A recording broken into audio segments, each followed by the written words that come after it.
सलोनी, एक क्वेश्चन था। हाँ जी। तो जो पैथनी साड़ी है, थोड़ा इसके बारे में मुझे समझाएंगे कि ये क्या होता है, क्या डिफरेंशिएशन है? हम आपको प्रैक्टिकली समझाएंगे सर। चलो। सलोनी, पैठणी, वो जरा प्रोनाउंसिएशन इनका चेक कर दीजिए। पैठनी।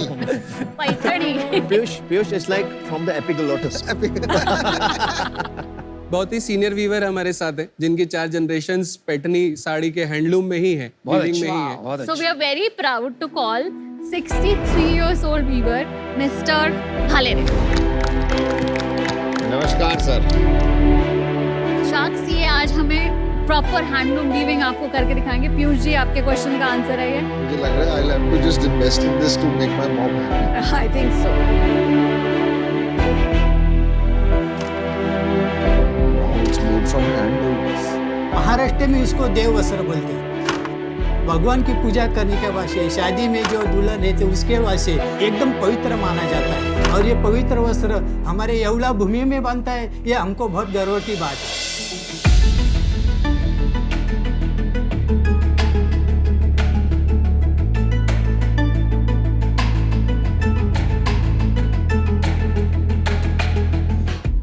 बहुत मेहनत वाला वीव है। ये बनता है 5 से 7 दिन से लेके 6 महीने 1 साल तक भी। न्यू जनरेशन ऑफ वीवर जो है वो ये लेना नहीं चाहते हैं, ये वाला आर्ट फॉर्म। अगर सर्विस में जैसे 2 पैसा मिलता है, वही ड्यूटी अगर यहाँ 8 घंटे 10 घंटे ड्यूटी की तो सर्विस जैसे इसमें भी अपने को बेनिफिट मिल सकता है और ये बिजनेस बढ़ सकता है अनेक अनेक गाँवों में, अनेक अनेक शहरों में।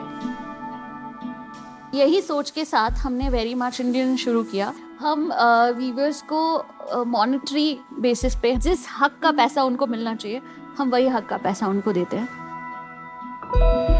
हमने शुरू किया था 25 वीवर्स के साथ और आज हमारे पास हमारी जो वीवर कम्युनिटी है वो 400 से भी ज़्यादा वीवर्स की है।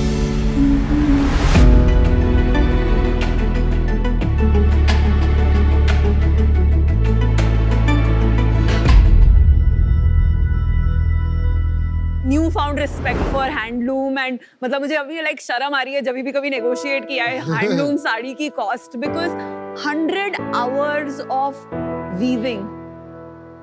सबसे लंबा कितना लगता है? मतलब हम एक साड़ी बना रहे हैं अभी एक क्लाइंट के लिए, उसका कॉस्टिंग है 1.88 lakhs। 1 लाख रुपए की साड़ी। My God. ये कितने टाइम में बनेगी? 2.5 महीने में, 2.5 months। ओ बाप रे बाप। Respect, wow, that's just amazing. तो ये पावर लूम में नहीं बन सकते ये वाला नहीं बन सकेगा सर, और अगर पावर लूम में बनेगा भी तो इसमें प्योर थ्रेड्स नहीं आते हैं, फिर आपको कुछ मिक्सिंग करनी पड़ती है उसके अंदर। सूरत की मार्केट जो है जिसमें सब मशीन मेड साड़ियाँ बनती हैं, उसमें डुप्लीकेट पैठनीज बहुत बनती है। बनारस में बहुत डुप्लीकेट पैठनीज बनती है, बट ये ओरिजिनलिटी जो बट है जो लोग असली पहचान पाते होंगे उनको पता लग जाता होगा ना कि ये डुप्लीकेट है देखने में और ओरिजिनल है। मैं आपको उसका आइडेंटिफिकेशन बताती हूँ। हाँ, बताओ। तो ये जो पल्लू है तो इसकी हैंडलूम से बनी हुई, और इसके पीछे के साइड में आपको एक भी थ्रेड नहीं दिखेगा, not even a single thread. Front of the pallu और back of the pallu is exactly same. Wow, मैंने लाइफ में साड़ी बनते हुए नहीं देखा था, पहली बार देखा है।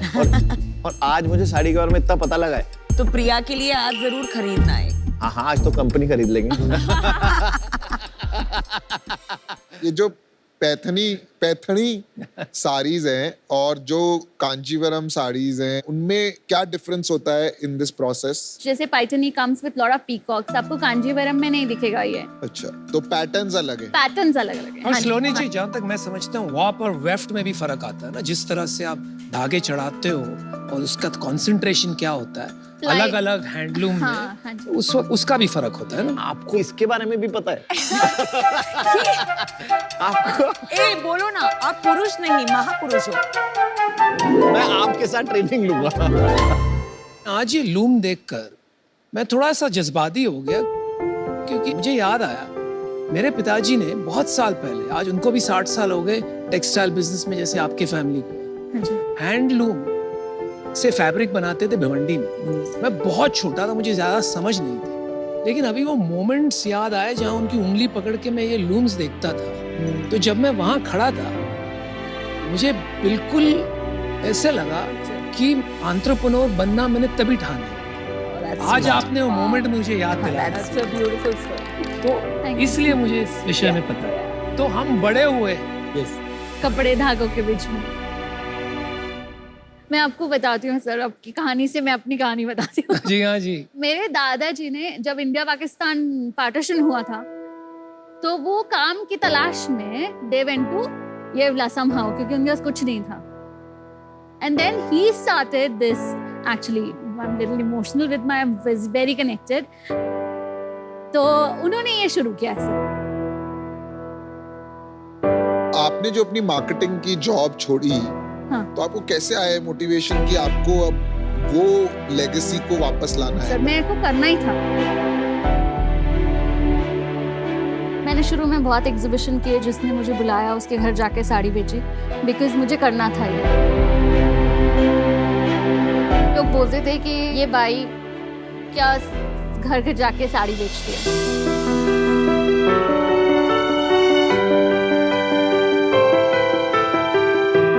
हमने घर नहीं लिया आज तक, बिकॉज हमने सारा पैसा बिजनेस में डाल दिया।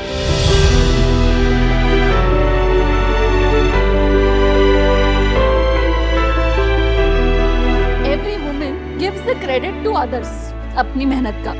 मैं फर्स्ट क्रेडिट खुद को दूंगी, उसके बाद में मैं सबको क्रेडिट दूंगी जिन्होंने मुझे सपोर्ट किया।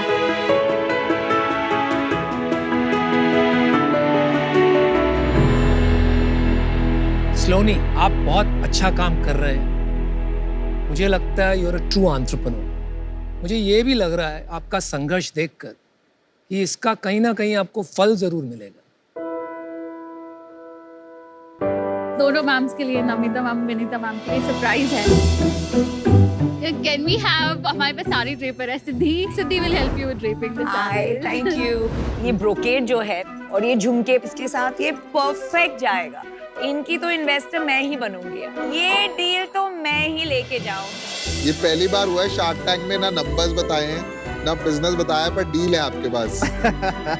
धोनी जी, मैंने वहाँ एक नथनी देखी है। वो भी इसको दोगे क्या? मेरी बीवी मारेगी मुझे, कुछ नहीं लाया मैं उसके लिए आज।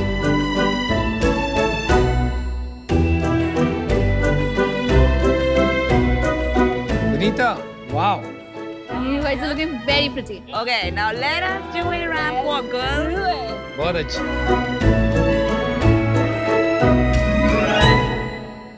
We are so thrilled and we are so glad कि आप दोनों आज हमारी साड़ी पहन के ऐसे बैठे हो। मेरे को वो, अगर आपको गिफ्ट देना है तो वो 1,80,000 वाली दे देना।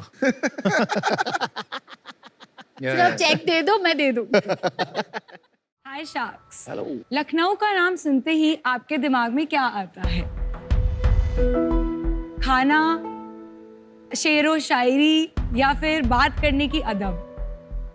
ऐसी लखनऊ के कोने कोने में एक नया कलाकार है, एंड ऐसी ही एक कला सालों पहले बेगम नूरजहां ने दुनिया भर में मशहूर की थी। वो है हमारी चिकनकारी। एंड ये इतनी फेमस है दैट इसको लखनऊ का GI टैग भी मिला है। एंड चिकनकारी बहुत इजीली आपको मिल तो जाती है, बट ये इंडस्ट्री बहुत अनऑर्गेनाइज्ड है, जिस वजह से कस्टमर्स को quality assurance and authenticity of the कारीगरी जो हैंडवर्क है वो नहीं मिल पाता। एंड उसी प्रॉब्लम को सॉल्व करने के लिए हम माँ बेटी ने स्टार्ट किया हाउस ऑफ चिकनकारी। अरे बहुत अच्छा। Very nice. नमस्ते शार्क्स, मेरा नमस्कार। नाम है आकृति रावल। नमस्ते, और मैं हूँ पूनम रावल और हम दिल्ली से आए हैं।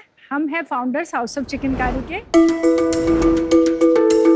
हाउस ऑफ चिकनकारी एक ई-कॉमर्स ऑनलाइन ब्रांड है, जहां हम अपने चिकनकारी को मॉडर्न स्टाइल में और लोगों को दुनिया में कोने कोने तक पहुंचाते हैं। एंड हमारी 2 साल की जर्नी में हमने 5,000 से ज़्यादा विमेन कारीगर को एम्प्लॉयमेंट प्रोवाइड करी है।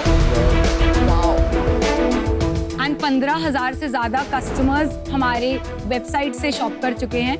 हमारी विजन यही है, हम इस क्राफ्ट की ऑथेंटिसिटी को मेंटेन करते हुए इसे एक मॉडर्न ऑडियंस के लिए रेलेवेंट बना पाए। एंड उसी विजन को पूरा करने के लिए आज हमारी आस्क 75 लाख और 1% ऑफ आवर इक्विटी है।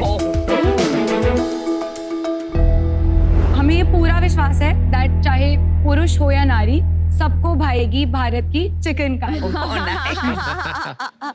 पूनम जी, आकृति जी, आपका शार्क टैंक पे बहुत बहुत स्वागत है। आप दोनों माँ बेटी हैं? हाँ हाँ जी जी। तो विनीता जानना चाहेंगी आप कैसे मिली?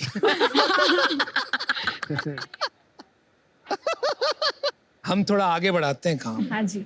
तो आप दोनों ने कब शुरू किया ये? जब कोविड के दौरान लॉकडाउन में मेरे को बहुत पैशन था अपने ड्रेस डिज़ाइन करने का। हाउसवाइफ थी तो मैं कुछ ना कुछ डिज़ाइन करती रहती थी, कुछ भी नया नया, तो जिससे एम्ब्रॉयडर और टेलर मेरे टच में रहते थे। लेकिन वो लॉकडाउन के पीरियड में मेरे एक हाथ के कारीगर ने मुझे अप्रोच किया काम के लिए, तो मुझे लगा कि चलो, इससे मैंने ऐसे डिस्कस किया कि भाई ऐसे ऐसे उसको प्रॉब्लम है, हाथ की कढ़ाई है। तो अगली रिसर्च इन्होंने स्टार्ट करी, ये बताएंगी क्या किया इन्होंने। मैंने अपना अंडरग्रेड लंदन से कंप्लीट किया, किंग्स कॉलेज लंदन से। 2018 में ग्रेजुएटेड। मैं 2019 में इंडिया वापस आई थी एंड मैंने एक साल एक फैशन स्टार्टअप के साथ 2019 टू 2020 कोविड में काम करा था।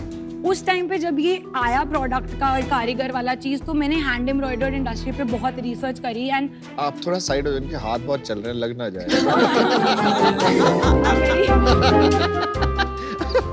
वैसे कंटिन्यू प्लीज। देन इन्होंने मुझे अपनी क्लोजेट से चिकनकारी कुर्ताज दिखाए एंड देन मैंने इनसे पूछा कि आप मेरे को बताओ कि इसका क्या प्राइस है, एंड देन शी सेड 2500 रुपए। And like you know that moment when it hits you, this is it. Like मेरे लिए वो मोमेंट था, क्योंकि वो 2500 की चीज है, वो हाथ से बनी है एंड आज लोग खड़े खड़े मशीन मेड चीजों के लिए यू नो। तो तब जाके आपकी That जर्नी was- शुरू हुई। हाँ जी। शार्क्स, आज के ज़माने में कितने टैक्सेस आ गए हैं ना। Property tax, wealth tax, income tax and अब तो फैट टैक्स भी आ गया है।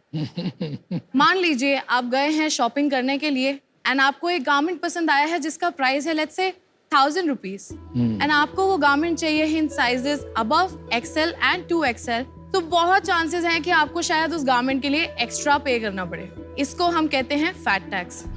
And sharks, there was a need for a brand जो ऑनर करे लोगों की इंडिविजुअलिटी को and hence Angrakha was born. Angrakha है एक online size inclusive clothing brand जो बनाता है एक्सट्रीमली फैशनेबल, कूल, ट्रेंडी कपड़े for all sizes and across various categories like dresses, skirts, coordinate sets and also Indian wear. अच्छा। हमारा स्पेशलाइजेशन है कस्टमाइजेशन एंड सबसे इम्पोर्टेंट बात, सारे साइजेस के प्राइस हैं बिल्कुल सेम। हमारे यहाँ कोई डिस्क्रिमिनेशन नहीं होती है। हमने आज तक 10,000 प्लस कस्टमर का ऑर्डर्स फुलफिल किया है और हमारा सोशल मीडिया पे 55,000 प्लस फॉलोअर्स है और हम इंडियन वेडिंग मार्केट एंटर कर रहा है for both mens and womens wear. हम अंगरखा को एक ग्लोबल ब्रांड बनाना चाहते हैं in the size inclusive category, so that जब भी कोई शॉपिंग करने जाए ये ना बोले काश ये मेरे साइज में होता। हेलो शार्क्स, मैं हूँ असाना रियामाई और मैं हूँ विशाखा भास्कर और हम हैं अंगरखा के फाउंडर्स। शार्क्स, हमारा आस्क है 40 lakh rupees for 5% equity. And now sharks presenting to you अंगरखा।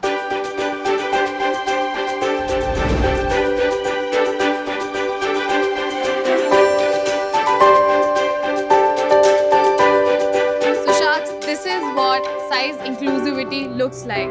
Thank you so much, girls, for being here today. Thank you guys. Amazing presentation. Thank you. Welcome to Shark Tank Season 2. Thank you so much. आपका नाम है विशाखा। हाँ जी। आपका नाम मैं नहीं समझ पाया था। असाना। असाना। यस, क्या मतलब होता है असाना का? ये है मेरा पेट नेम, क्योंकि मैं मणिपुर से आई हूँ। जो नाम रखा है बहुत लंबा है और मिस प्रोनाउंसिएशन होता है, तो मेरी मम्मी पापा ने छोटा नेम दिया है सो दैट सबके लिए आसान हो। आसान इज असाना। यस यस, और इसमें ना ऐड कर लिए। So sweet. लेकिन बता तो दीजिए आपका ओरिजिनल नाम, एक बार सुनने में अच्छा लगे। सनगाई लुंगलियो रियामाई। Oh wow. तो पहले मैं जानना चाहूंगा आप दोनों की क्या कहानी है, जर्नी कहाँ, बैकग्राउंड्स क्या हैं आपके? मैं श्रीराम कॉलेज कॉमर्स से हूँ, इकोनॉमिक्स ऑनर्स किया है मैंने वहाँ से, बट मेरी इंटरेस्ट नहीं था वहाँ। So in my second year of college मैंने फैशन ब्लॉग्स लिखने स्टार्ट किए, mostly on mid size and plus size fashion. So throughout that journey मैं इतनी सारी लड़कियों से ऑनलाइन कनेक्ट हुई जिनसे मुझे रियलाइज हुआ कि एक प्रॉब्लम सबको आती है कि साइज अगर बड़ा है तो स्टाइल फैशन वो बिल्कुल भूल जाते हैं और वो सोचते हैं कि बस इनके लिए कपड़े बनाने हैं। And then after my college मैंने फर्स्ट डिज़ाइनर फैशन जॉब मैंने जो पिक करी वहाँ मैं असाना से मिली। एंड देन 1-2 साल के बाद मैंने सोचा कि चलो अब टाइम है, अब मैं स्टार्ट कर सकती हूँ, तो मैंने स्टार्ट किया एंड उसके 1 साल बाद मैंने असाना को कांटेक्ट किया कि क्या आप आना चाहोगे, so she was all game. Asana, आप बताएं अपने बारे में कुछ। एक्चुअली मैं दिल्ली में आए हैं कॉलेज करने के लिए एंड साथ I was working and supporting my self. When I joined the fashion industry, मेरे को लग रहा कि अच्छा ये मेरे लिए सूट करे, क्योंकि मेरे को बहुत पसंद है ये कपड़ा बना के ये सब करने में। असाना जी, आप मणिपुर में कहाँ से हो? Tamenglong, it's one of the most underdeveloped district in India. क्या आबादी है वहाँ की? 30 to 40,000 होगा, बस ये छोटा सा है। वहाँ से बहुत लोग कम निकल के दिल्ली आते होंगे कॉलेज के लिए। हाँ। तो आपने जो जर्नी तय की वो in itself is a huge step. मेरे पापा बहुत सपोर्टिव है। अच्छा। तो उसने बताया कि जाके एक्सप्लोर करो एंड ही वाज ओपन, उसकी वजह से I have reached till here.